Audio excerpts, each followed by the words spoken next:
Now we're going to hear from Hospital Corpsman, 3rd Class Akira Wyatt. Good afternoon, Chairwoman Spears, Ranking Member Kelly, and members of the committee.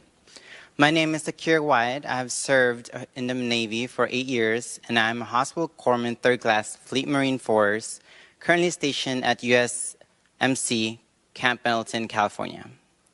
I grew up in the Philippines and migrated to the U.S. at the age of 15. My father, a retired U.S. Marine, and my mother showed us that freedom fosters a person's chances for success.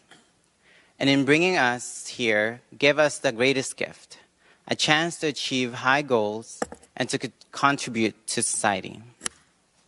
The Navy and my Marines has now become my extended family.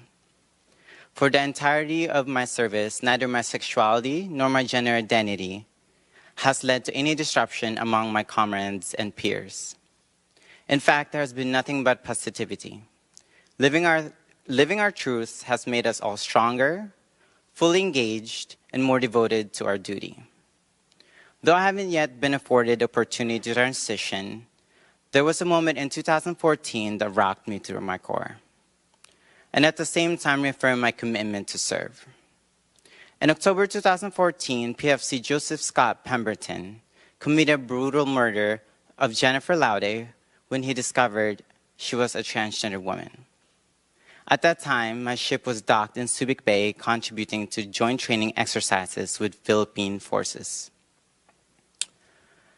I was briefed that PFC Pemberton was to be escorted to the ship for follow-up on care while in custody of the Philippine police.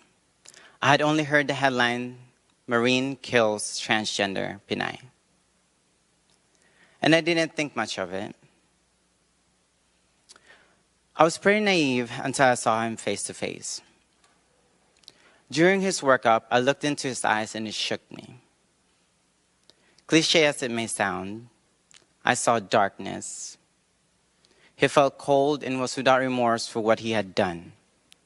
In his presence, I thought it could have been me. I felt the painful moments before Jennifer's death. Regardless, I had a mission. A mission to do as this Marines Corpsman. It doesn't matter who I am.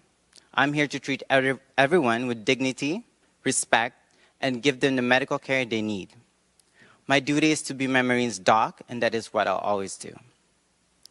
Ironically, after that encounter, I decided to transition regardless of the senseless violence that could be directed at me for who I am.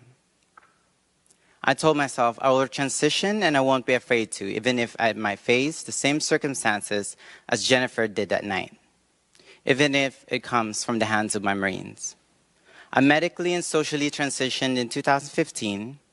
That year, I was honored to be hand-selected as one of the 2 corpsmen to provide high-risk medical care at the 1st Marine Reconnaissance Course. During a field exercise, my first reconnaissance staff sergeant said, "I've never met anyone who has more balls than you, Wyatt.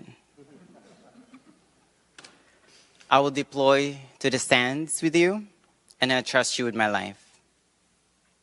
I had enormous support from my superiors and peers. I was described in the fitness reports as a sailor who is mission-oriented, focused, and is an inspiring leader, motivator, and is focused on team goals. My experiences with my Marines and Navy comrades shows the unit cohesion and readiness are not adversely impacted by having a transgender service member included. I form incredibly tight bonds with the people I've worked with, and I would follow them to the ends of the earth to ensure that they get the critical battlefield care they need from their corpsmen to continue their fight. And lastly, Semper Fi and Semper Fortis. Thank you.